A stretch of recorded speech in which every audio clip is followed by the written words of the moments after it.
여러분, 만약 매일 빵을 물에 던지라는 부탁을 받으신다면 어떻게 하시겠어요? 이상하지 않으세요? 왜 멀쩡한 빵을 물에 던져야 할까요? 오늘 들려드릴 이야기는 아버지의 이상한 가르침을 평생 지킨 한 청년에 관한 것입니다. 빵을 물에 던져라. 머지않아 그것을 다시 보게 될 것이다. 아버지는 이 말을 매일 아들에게 반복했습니다. 아들은 아버지가 돌아가신 후에도 이 가르침을 잊지 않았습니다. 매일같이 호수에 가서 빵을 던졌습니다. 그런데 신기한 일이 벌어졌습니다. 매일 똑같은 물고기가 나타나 그 빵을 받아 먹었습니다. 물고기는 점점 커졌습니다. 너무 커져서 다른 물고기들을 위협하기 시작했습니다. 급기야 물고기의 왕 레비아탄이 나섰습니다. 그리고 청년은 물고기 뱃속으로 들어가게 됩니다. 과연 청년은 어떻게 되었을까요? 그리고 아버지의 가르침에는 어떤 뜻이 숨어 있었을까요? 오늘은 탈무드에 전해지는 순종과 복에 관한 놀라운 이야기를 들려드리겠습니다. 끝까지 함께 해주세요. 자, 이제 시작합니다. 옛날 어느 마을에 아버지와 아들이 살고 있었습니다. 아버지는 아들에게 늘 같은 말을 반복했습니다. 얘야, 빵을 물에 던져라. 머지않아 그것을 다시 보게 될 것이다. 빵을 물에 던지라고요? 왜 그래야 하나요? 지금은 이해하지 못해도 괜찮다. 내 말대로만 하거라. 언젠가는 그 뜻을 알게 될 것이다. 아들은 고개를 갸웃거렸지만 아버지의 말씀이기에 따르기로 했습니다. 그렇게 세월이 흘렀습니다. 아버지가 세상을 떠났습니다. 아들은 슬픔 속에서도 아버지의 가르침을 잊지 않았습니다. 매일 호수에 가서 빵을 조금씩 떼어 물에 던졌습니다. 아버지, 오늘도 말씀하신 대로 합니다. 첫날, 둘째 날, 셋째 날. 청년은 한 번도 거르지 않았습니다. 그런데 신기하게도 매일 똑같은 물고기가 나타나 그 빵을 받아먹는 것이었습니다. 저 물고기가 매일 오는구나. 처음에는 작았던 물고기가 날이 갈수록 커지기 시작했습니다. 한 달이 지나자 손바닥만 하던 물고기가 팔뚝만 해졌습니다. 석 달이 지나자 사람 키만큼 커졌습니다. 1년이 지나자 배만큼 커졌습니다. 물고기는 몰라볼 정도로 자랐습니다. 몸집이 커진 물고기는 엄청난 식욕을 갖게 되었습니다. 하루에 작은 물고기를 20마리씩 잡아먹었습니다. 저녁에는 30마리를 더 먹었습니다. 호수의 작은 물고기들은 공포에 떨었습니다. 저 괴물 같은 물고기 때문에 우리가 다 죽겠어. 우리 동료들이 매일 사라지고 있어. 이대로 가다간 우리 모두 잡아먹힐 거야. 작은 물고기들은 한데 모여 의논했습니다. 물고기의 왕 레비아탄께 호소하자. 그래, 왕님이라면 저 괴물을 막을 수 있을 거야. 물고기들은 깊은 바다로 헤엄쳐 갔습니다. 물고기의 왕 레비아탄이 사는 곳으로. 레비아탄은 거대하고 강력한 물고기의 왕이었습니다. 왕님, 저희를 도와주십시오. 무슨 일이냐? 저희 호수에 굉장히 큰 물고기가 한 마리 살고 있습니다. 그놈은 날마다 저희 동료들을 20마리씩이나 잡아먹고 있습니다. 저희들은 아무 힘도 못 쓰고 있습니다. 레비아탄은 즉시 부하들을 불렀습니다. 너희들은 당장 그 호수로 가서 악명 높은 물고기를 잡아오도록 해라. 알겠습니다, 왕님. 부하 물고기들이 호수로 갔습니다. 하지만 그 거대한 물고기는 너무나 강했습니다. 그 물고기를 잡으러 간 부하들까지 모두 잡아먹고 말았습니다. 뭐라고? 내 부하들까지 잡아먹었다고? 레비아탄은 화가 났습니다. 또 다른 부하들을 보냈습니다. 하지만 그들 역시 큰 물고기의 밥이 되고 말았습니다. 안 되겠다. 내가 직접 가야겠구나. 레비아탄은 직접 그 호수로 갔습니다. 거대한 물고기 앞에 나타났습니다. 이 호수에 수많은 물고기들이 살고 있지만 너처럼 큰 놈은 처음 본다. 그럴 겁니다. 이 호수 근처에 살고 있는 어떤 남자가 매일 내게 먹이를 던져주어 이렇게 크게 자랐습니다. 그래서 몸이 커지다 보니 식사도 많이 하게 되었습니다.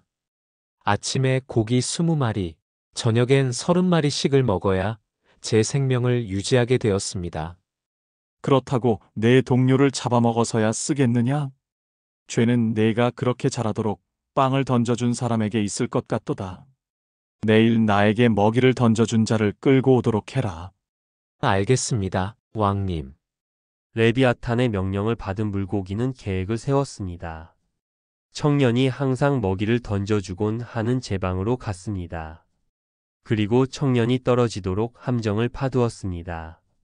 다음 날 아침 청년은 평소에 하던 대로 호수로 향했습니다. 손에는 빵 조각을 들고 오늘도 아버지 말씀대로 빵을 던지러 가야지. 청년이 제 방에 다가갔습니다. 그 순간 쿵! 청년은 함정에 빠져버렸습니다. 으악.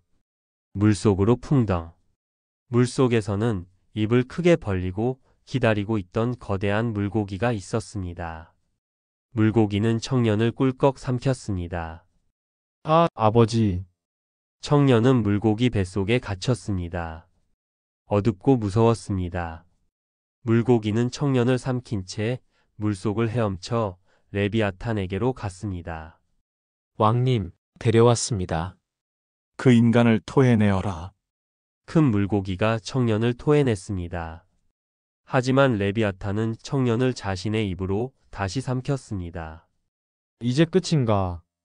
레비아탄의 뱃속은 넓고 깊었습니다. 청년은 두려움에 떨었습니다. 그때 레비아탄이 물었습니다. 너는 왜 빵을 물속에 던지느냐? 선친께서 어렸을 때부터 그렇게 하라고 하셨기 때문입니다. 선친의 말씀을 네, 아버지께서 돌아가시기 전까지 늘 말씀하셨습니다. 빵을 물에 던지라고. 머지않아 그것을 다시 보게 될 거라고. 부친의 말을 어김없이 실천하고 있다는 말을 들은 레비아탄은 감동했습니다. 부모의 가르침을 지키는 효자로구나. 레비아탄은 청년을 다시 토해 놓았습니다. 청년은 다시 물 밖으로 나왔습니다. 살았습니다. 너의 효심에 감동했다. 너에게 선물을 주겠다. 레비아탄은 청년에게 신비한 능력을 주었습니다. 이 세상에 있는 70가지 언어를 가르쳐 주었습니다. 모든 나라의 말, 새와 짐승의 말까지. 감사합니다, 왕님. 하지만 레비아탄은 청년을 바다로부터 멀리 떨어진 외딴 섬에 혼자 두고 가버렸습니다. 여기는 어디지? 그곳은 아직 인간의 발이 닿은 적이 없는 곳이었습니다. 아무도 없었습니다. 먹을 것도 마실 것도 없었습니다. 청년은 지쳐 쓰러졌습니다. 이대로 죽는 건가? 그때 어디선가 까마귀 2마리가 날아왔습니다. 청년의 머리 위를 빙빙 돌며 이야기를 주고받았습니다. 아버지, 저 인간을 보세요. 살았을까요? 죽었을까요? 글쎄, 잘 모르겠는걸.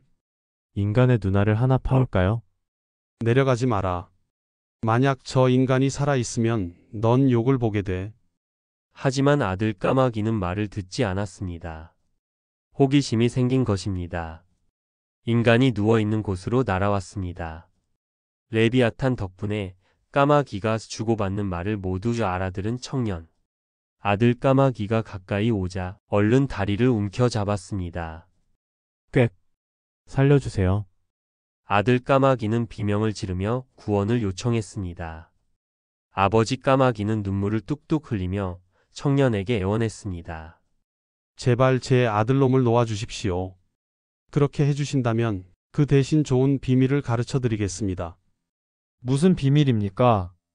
일어나셔서 지금 누워 계신 곳을 파보십시오. 그러면 솔로몬의 보물이 나올 것입니다.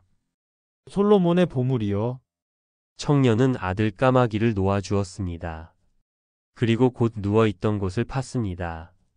한 삼, 두 삼, 세 삼. 파고 또 팠습니다. 그러자 까마귀의 말대로 눈부신 빛이 쏟아져 나왔습니다. 이게 솔로몬의 보물이 자태를 드러냈습니다. 금과 은, 보석과 진주, 셀 수 없이 많은 보물이 쏟아져 나왔습니다. 아버지, 이것이 아버지께서 말씀하신 것이었군요. 청년은 깨달았습니다. 빵을 물에 던져라. 머지않아 그것을 다시 보게 될 것이다. 아버지의 말씀은 이것을 의미했습니다. 선행을 베풀면 언젠가 반드시 보상을 받게 된다는 것을. 청년은 보물을 가지고 집으로 돌아왔습니다.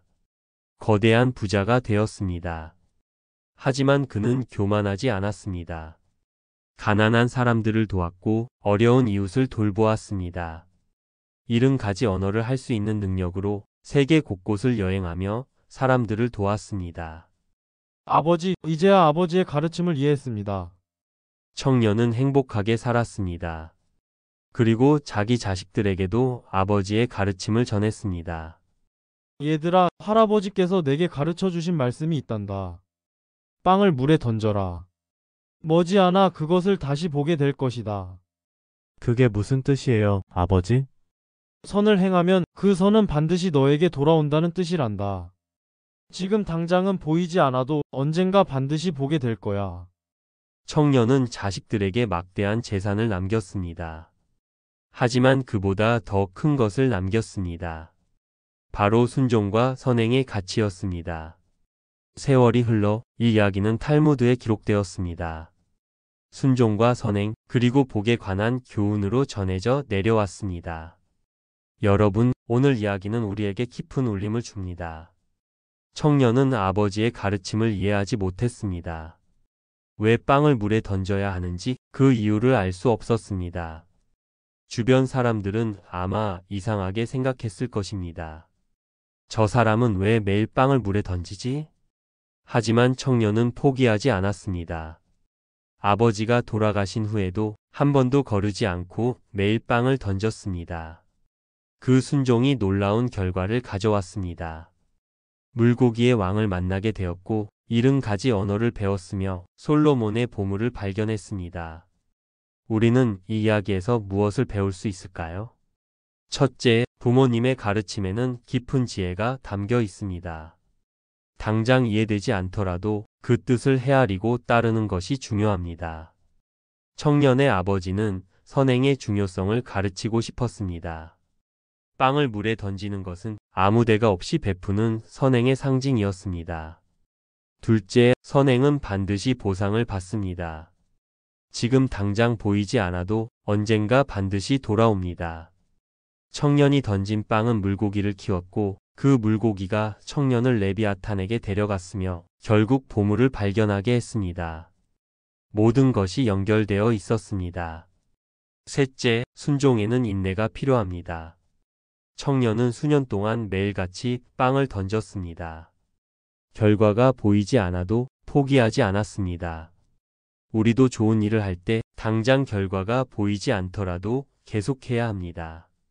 넷째, 위기는 축복의 시작일 수 있습니다. 청년이 물고기에게 잡아먹혔을 때 죽음을 각오했을 것입니다. 하지만 그것이 오히려 축복의 시작이었습니다. 레비아탄을 만나 능력을 받았고 보물을 발견하게 되었습니다. 우리 인생의 어려움도 마찬가지입니다. 힘든 순간이 오히려 더 큰 축복으로 가는 과정일 수 있습니다. 마지막으로 받은 복은 나눠야 합니다. 청년은 부자가 된 후에도 교만하지 않았습니다. 가난한 사람들을 도왔고 자식들에게 올바른 가치관을 가르쳤습니다. 진정한 부는 물질이 아니라 선한 마음과 나눔의 정신입니다. 여러분은 지금 어떤 선행을 실천하고 계신가요? 작은 일이라도 괜찮습니다.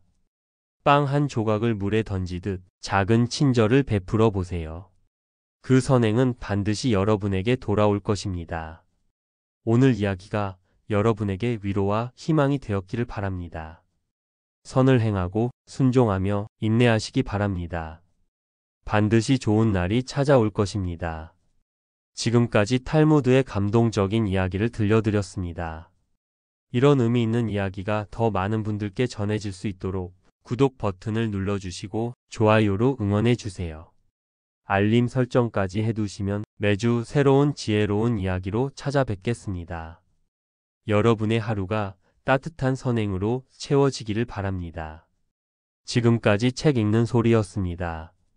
감사합니다.